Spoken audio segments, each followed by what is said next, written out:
Welcome to sunny Newcastle. Windy Newcastle. Windy, sunny, cold Newcastle today. We're recording this on a Monday. Yeah. It's a little bit chilly, but It is. It's windy. yeah. Yeah, it's just weird. I went down to the sea to see if Sea? I'd have a swim Beach? today, but it was too cold even for me, and I've swum in Ireland in the bloody snow, so I don't know. How cold's the water over there? Where I was in Galway, it usually hangs between 4 and never gets much hotter than 10 or 12. The water temperature or Water temperature, yeah. Yeah. That is freezing. Yeah, but when you run down to the ocean and have a dive in, man, there's nothing wakes you up like that. Every cell in your body is like, I'm awake, get out of the sea. Or ocean. How many people swim at home that you know? There's a tradition in Galway. I'm not from Galway, I'm from Roscommon, but we don't have much beach there. Is Galway the east coast or the west coast? West Coast. Yeah. But there's a tradition there, a place called Salt Hill, where particularly older people, like pensioners or even elderly, will go down and have a swim in the morning. A bracing swim in the ocean, you know what I mean? Makes you feel, it really jumpstarts everything. Yeah. They do it here at a lot of the ocean baths. Right. Icebergs, I think they call themselves. Okay. Bondi icebergs is one of them. I think that's it. Because they feel like they're doing something really brave getting into the ocean in the morning. It just becomes like anything, habit, and then Yeah. have to keep doing it. Yeah. Prove you're big and strong and tough. I know. Doesn't seem so much of a challenge here, though. Would you go swimming now? I was going to, I just don't feel so well. I'm going to have to now that I've been a big mouth about You it. do. Between now and next week. I go out to Seven Stockton swims. though. I was driving out. So when I was in Ireland, I was going in every morning, and when I got here, I wanted to continue the habit. But we live in Maitland, so driving in. It's a half-hour drive to convince yourself not to go in the water. Well, I'm kind of shy, so I didn't really want to go to the main beach where all these, gorgeous people are with all their tans. Big bronzed Aussies. How beautiful are we? I'm like this blue-white European dude. So I said, I'll go to Stockton, and I was driving out there, and there was a big sign, you know the way your football team, can be named after a local animal in the area. Yeah. Well, there's the Stockton Sharks, and they've got this huge sign. I'm thinking, oh, jeez, maybe it's not such a wise idea to swim here. And then I went out to the beach, and the beach is about 10 miles of Stockton. There was not another human. This was golden sand, beautiful sea, and I'm thinking it's full of sharks. I'm going to get eaten. But I went in anyway, and I didn't get eaten. No one around to help you when you... I just think the sharks have taste. And it's not... And they took one look at me and said, "No, mate. Not eating that. Don't know what it is. Don't like the smell of it." A lot of it's when they'll just bite to see what it is. I'll bite anything, yeah. Oh, yeah, that's not so tasty. Yeah.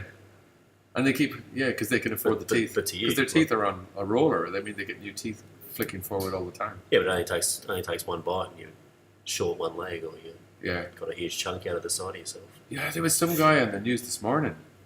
He was playing football and he hurt his leg, so he went into the ocean and he was paddling around just to kind of get some cool on it. Yep. And there's some little kind of tiny crustacean. And he didn't know because he thought he had pins and needles, but it's like they were eating holes in his flesh. It's a horrible thing. I'll send it to you. Email it. I think I'd rather get bitten by a shark than those little bastards. What about the things, have you heard of the irrigunji? No?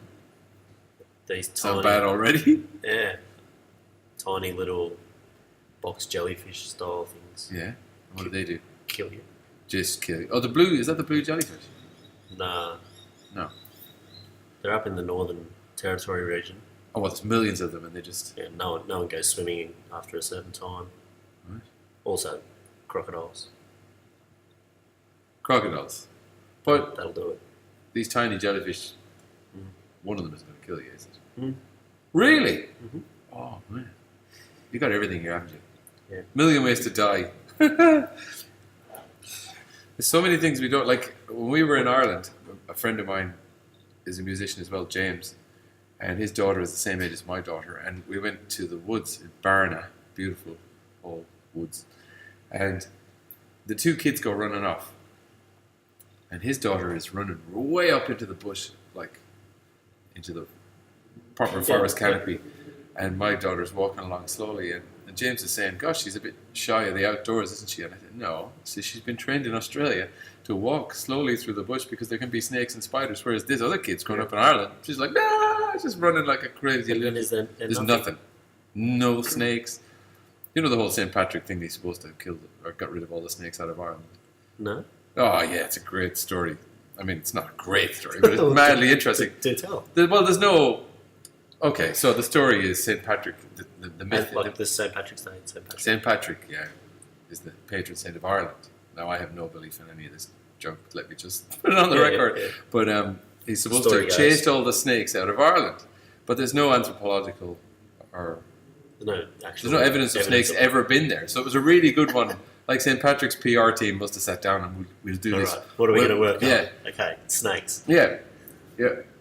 It'd be like coming to Newcastle and saying, okay, how are we going to convert these people? Well, we've got to convince them that we've got rid of something that would have killed them had it been here. Do you know what I mean? So you come to Newcastle with your bus and you're like, oh, your PR team and your outriders, and they're coming in, they start a rumour in the malls. So they're going around the shopping mall saying, guess what I heard? You know what? Oh, I heard that Nick Poganowski chased all the crocodiles out of Newcastle.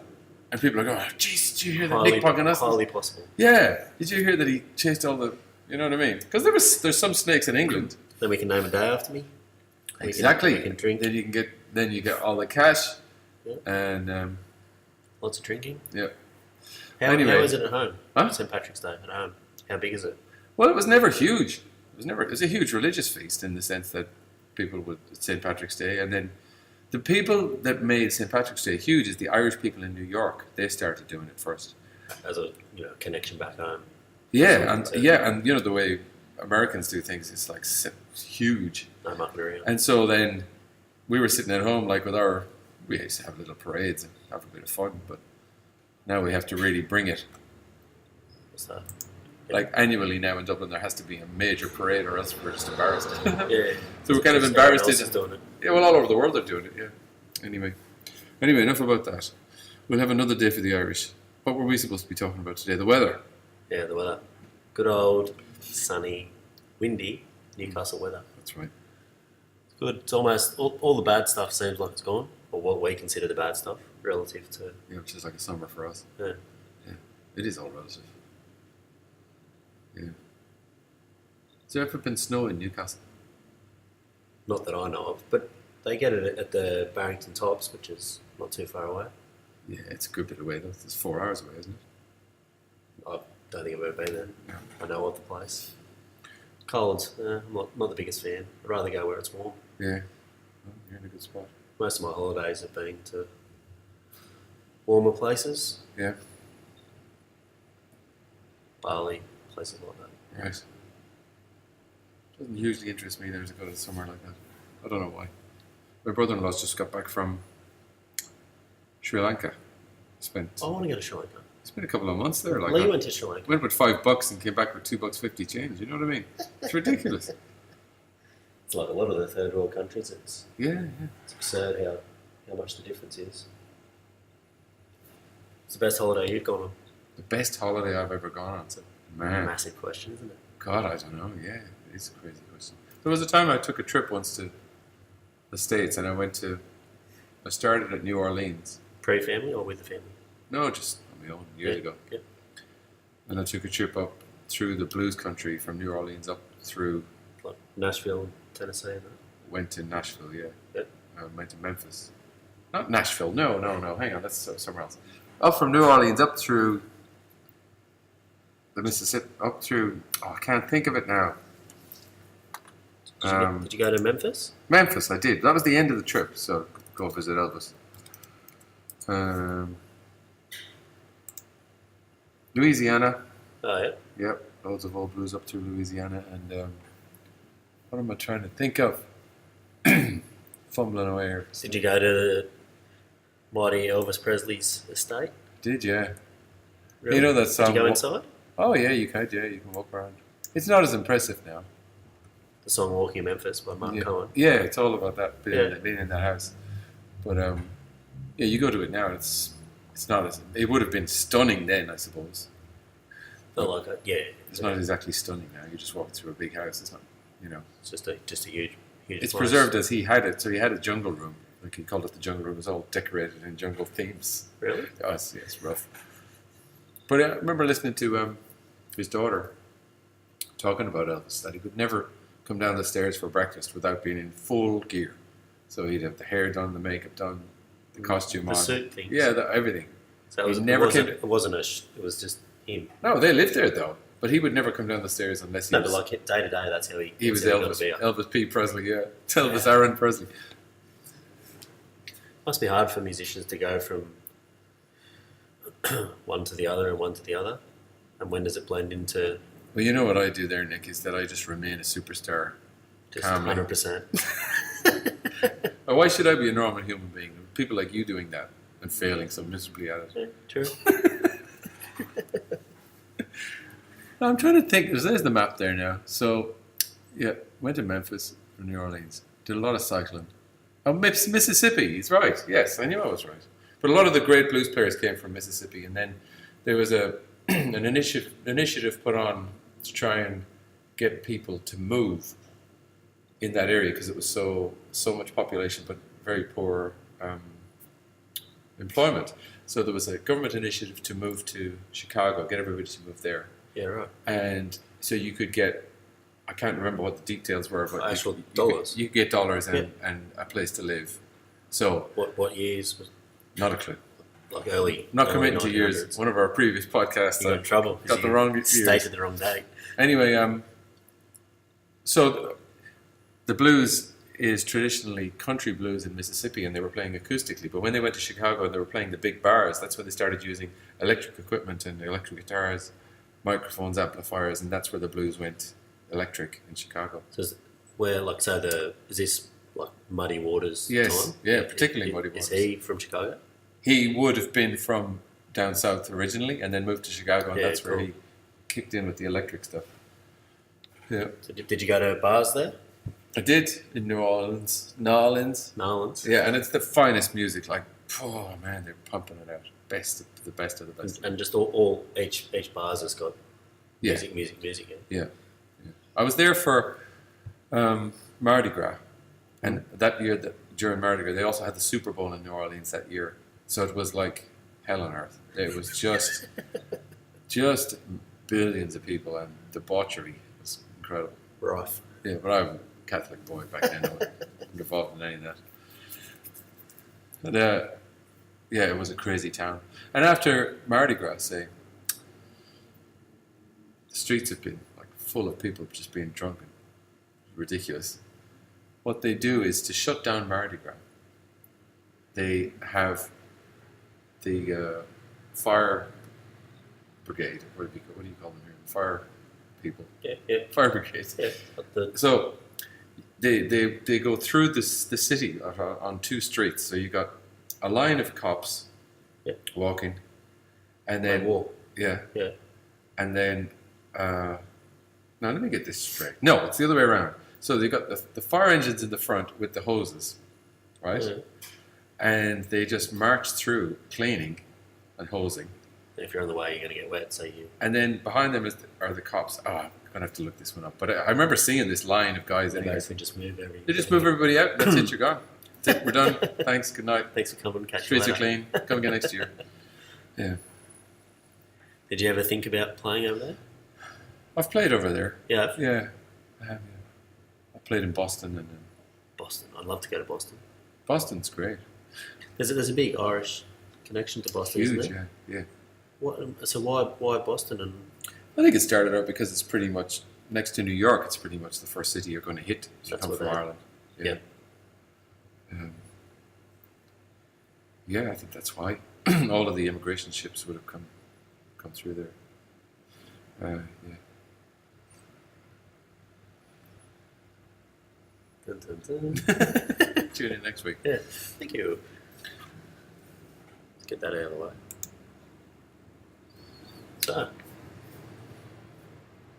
how's the week been? Good, just Crook. geeks. I was crook, Yeah. or as they say in Ireland, ill. Ill. Ill. I was sick, but still have to do the gigs. You got it. Is it hard when you're not well? It used to be really hard, But now there's this new marvelous thing called Codral. I tell you what. just get dosed up and Well, yeah, but you know, Start before, playing guitar. like, you know, in the 80s and 90s when I was gigging, you take your Panadol and off you go to work, sick as a dog. But you go to work anyway. Nothing like doing it when you've got codeine on board. Bloody hell! I can see why all these big success, like the superstars, took drugs. You know, you feel no pain. You're like, you don't have to deal with any emotions. If you're physically sick, you don't have to deal with that. what's the biggest emotion you have to deal with when you're playing? Oh, you know, if you're having a bad day and you don't want to get up on a stage. Say if there's a day that you wake up, you just want to stay in your pajamas, lie on the couch, and look at TV. Well, if you're doing a regular day job, you still have to get up and do that job. So, put on your clothes and out the door you go and do your job. But there's an element of that where you can keep your head down. It's a little at a desk. It's a little bit different, but yeah, If you're a receptionist, maybe. But if you got to go on a stage now you got to sing for 3 hours. oh no, I mean like if you're at a desk, it's incredibly easier than Well, it's easier having than to get up on stage yeah. or even And then you got to sing. So if you're ill, you've got to, try and make a sweet sound, and have people listen to you and go, "Yeah, that's really nice music." Whereas you feel like lying on the couch. like death. Told you it wasn't easy to be a superstar, but you wouldn't listen. Even behind the bar, that's Yeah, you get that feeling. same thing. Yeah, you just want to tell them what you think of them. Yeah, it's just like that energy thing we've talked about before, where the people are. The exchange. Yeah, there has to be an exchange of energy between. It's not just the product, but there's something else that's going on there, Yeah, which takes your energy, and a lot of the time when you give, especially if you're not well Yeah. or ill, yeah, you got nothing. Yeah. But then drugs, right? get loaded up. Tell you what's interesting nowadays, but back in Ireland when I started out playing, you get your gig in the pub, it's Saturday night, you walk in, set up the equipment, and then you go to the bar and you say, "Could you please turn the TV off? I'm going to start playing." That was always the way. There was one TV. Some pubs would just have a radio. What would be on? What would have It'd what would just have be been on? random, whatever's on at the time. Yeah, So, just but they'll whatever. switch that off because Yeah. now the entertainment is now here, the music is here. Now we're going to do that. Okay. Now there was a whole period in the early 2000s when it was the fashion in pubs, and even in some pubs now, sports bars. I played in a pub once in down near Morrisette, and it was a sports bar as well as an entertainment bar, and they had 26 screens on two sides of the thing. So there was just mountains of screens with all different shows on, and I'm supposed to be the entertainer. It'd be as well. hard to cut in through the. There's no way. But nowadays you got everybody with their mobile phones, so this is a new level of thing. You see teenagers sitting around, and they'll be happy. They like the music, but they're still maybe even watching a video and listening to other music on their phone. Yeah, it's And not- the odd it's time not- I have to say, I finish a song and you just hear this little phone blasting away. You just have to say, "Look, can you not?" You know. if you don't mind, Yeah. I'm trying to do something here. So you've gone from asking the bar owner to switch off one TV to me asking the bar owner to switch off 26 TVs, and now everybody in the house has a TV in their hands. Yeah, they do. Yeah. It's a they, different they thing. Can get whatever, all the information they want. Yeah, and there's nothing, you really want to be bringing it. But on stage. couldn't that be easier though? Because you don't have to. You're not the. You don't have to hold the whole room's attention. You just have to get the attention of the people that want to have you. Do you know what I mean? It's not from that angle. The angle is from the focus point of view. If you're trying to get an energy going in a room, yeah, people's yeah. energies are disappearing into their little boxes in their hands. So you think that if there wasn't all those little boxes and there wasn't the TVs, Yeah. you could get everyone's energy, and then that'd make the entire energy better. I think so. Yeah. But if there's just the four people that want to give the energy, Yeah. then it's harder to build the. Yeah, and you know what? One thing about, say, feedback, or this thing, what do you call it? What do you call that thing when somebody goes to your restaurant and they maybe don't like something and then they go on, Criticism. Online. Sure. There's There's a few. TripAdvisor. TripAdvisor, right? Yelp. This, In the States, I isn't hate TripAdvisor. Like, I've never had a restaurant, but I think it's the most horrible thing that somebody can Yeah. You know, everybody's got to be allowed to have a bad day or a bad moment or a bad dish. You know, you're a restaurant. You're not running perfection central. People take it incredibly personally, as if you're deliberately. Well, you know what it is? It's like mum has refused to give me something, you know, and they go on TripAdvisor and just hammer people and venues, and TripAdvisor should be shut down. I think it's the worst thing on the internet. The more people that use it, though, the more people learn how to use it. And but you can't stop these numbnuts from going on, just banging on about random stuff just because they're having a bad day, and then they start to get a sense of self-importance, and they're going to review everybody negatively, and it's like, oh look, I'm really showing the world. But if someone's reviewing everybody negatively, it's like whatever. Yeah, well, that's where you end up, isn't it? Because if you didn't, you'd go nuts. If you were to, I remember my wife was working for a restaurant back in Galway, and the lady that was running it, she took everything personally, and would send copies of the negative reviews to the staff members, and you just can't do that. You can't engage on that level. It's a slippery slope. It's very hard not to. It's, especially when you're putting your time and energy into something, and you know that people are cooking food, and that they're genuinely trying to cook food the best they can. How hard would it be to be a chef? I would hate it. I mean, whatever about in the old days. Now you can send a sausage out there, and it'll be on the internet. Do you know? It's going to be on somebody's Facebook page for a good reason or a bad reason. You know, there's a cartoon there going around. It's just a little picture. Yep. The waiter comes out to the couple and says, the chef asked me to just have a word and see was everything okay because he didn't see you taking any photographs of your food. Do you know? It's nuts. It's nuts. Eat your dinner. If you don't like it, tell us. We'll give you your money back. Do you know, that's the end of the contract. People that, but they have to. These guys in the kitchen have to pay this price for weeks and weeks of this horrible review being on the internet. It's tough in the kitchen too because they have to do all of it at once. Like, you know what I mean? Yeah. Because everyone eats at the same time. Yeah. It's not like, you know. Yeah, it's not spread out evenly. You know, they don't start eating at 3 o'clock and everyone. Yeah, it's like feeding cattle. Everybody gets hungry at the same time. All at once.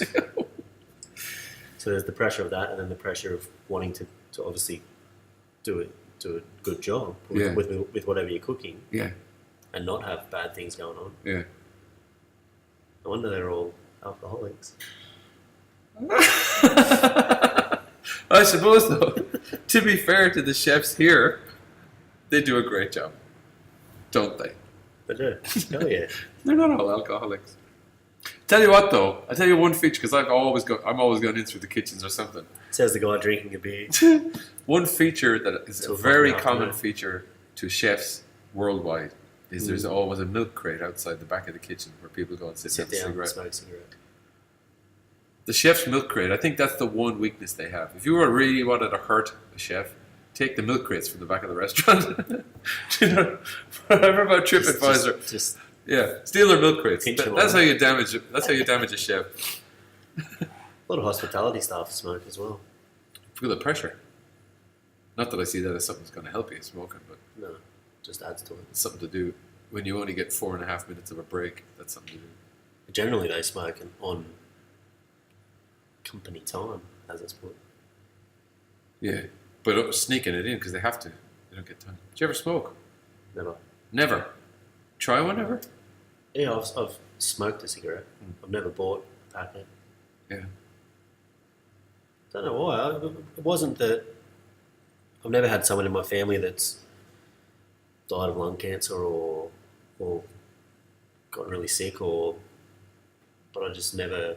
But I'm like vehemently against it. You are. Yeah, hell yeah.